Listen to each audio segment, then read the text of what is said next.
nhô rồng này rồng xe giải tỏ đó khá là ta có giờ tàu sư đồ thế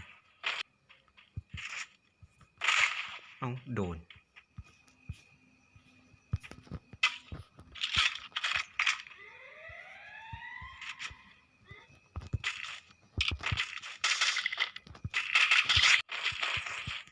tí nào có giờ để là ởที่ý nè thay vì sự thật vào đây tổ phỏ hôn nữa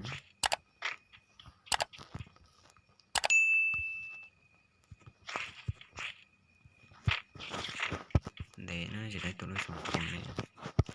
mà đã có một tổ nó sống khủng ít thế rồi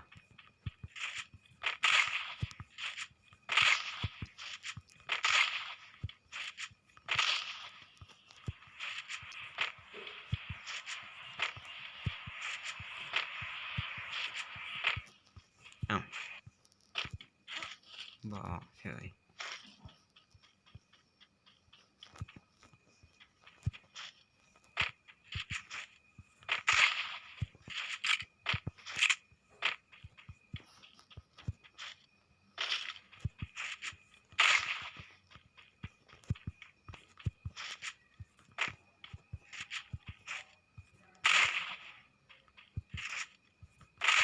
ông đồn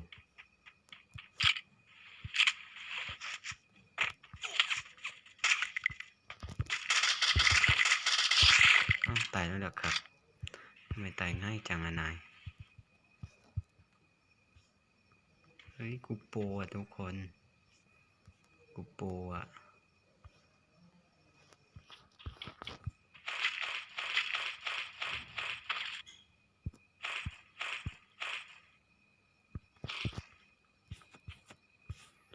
ถ้ามาตายแบบนี้เดี๋ยวจะเสียชื่อโปรไปหมด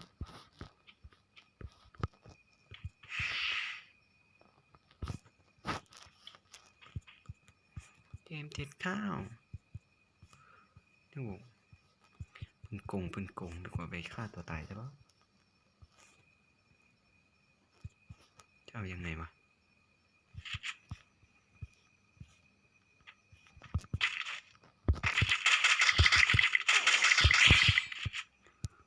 แตกไปดิครับ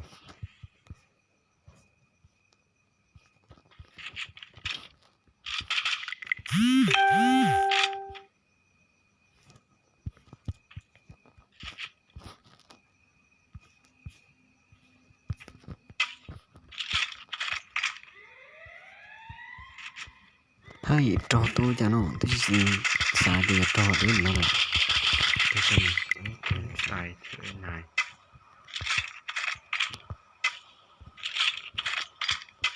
นี่แหละซิมีดีของบุตรกอล์ฟนะ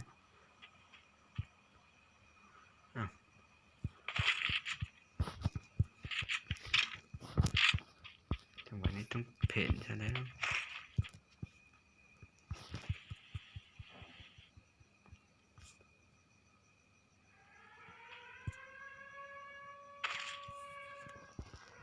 ไอ้วอก็บ่มีอยู่ไปสิได้ยังขึ้นมา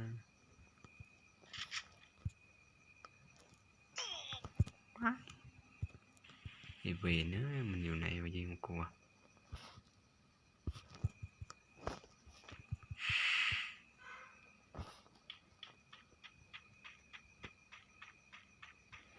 จะต้องมันก็ให้กูพันยาเนี่ยมันลด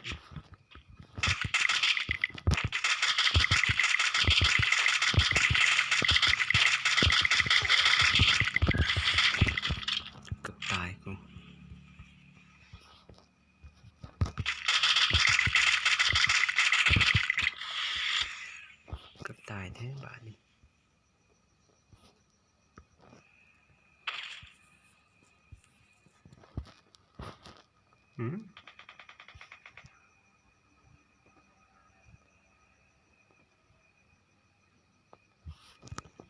ไปแล้วเด้อจังหวะนี้อยู่ไปได้แล้วเด้ออยู่ไปบ่ได้แล้วเด้ออย่าเกาะบ่มีก็ยังชั่ว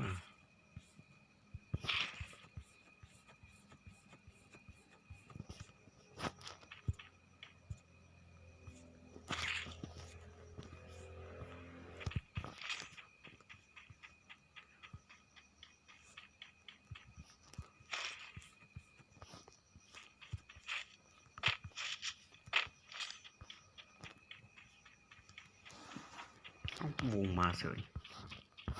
ไม่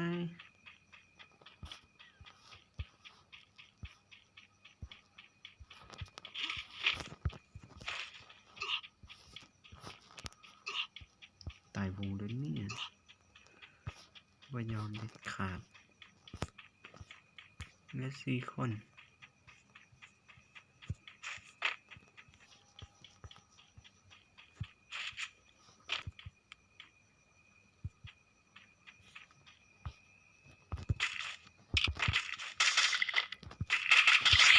ว่าตายได้แนวใดวะ2 นัดแทงรวดนะ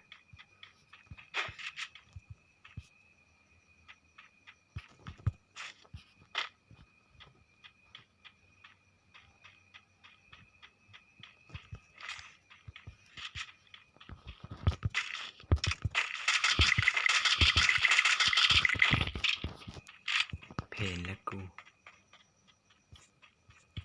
จังหวะนี้อยู่บ่ได้แล้วเด้อ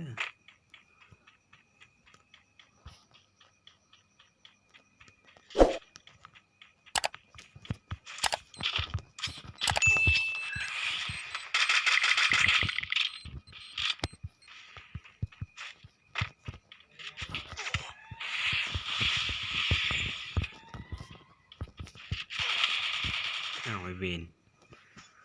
โอ้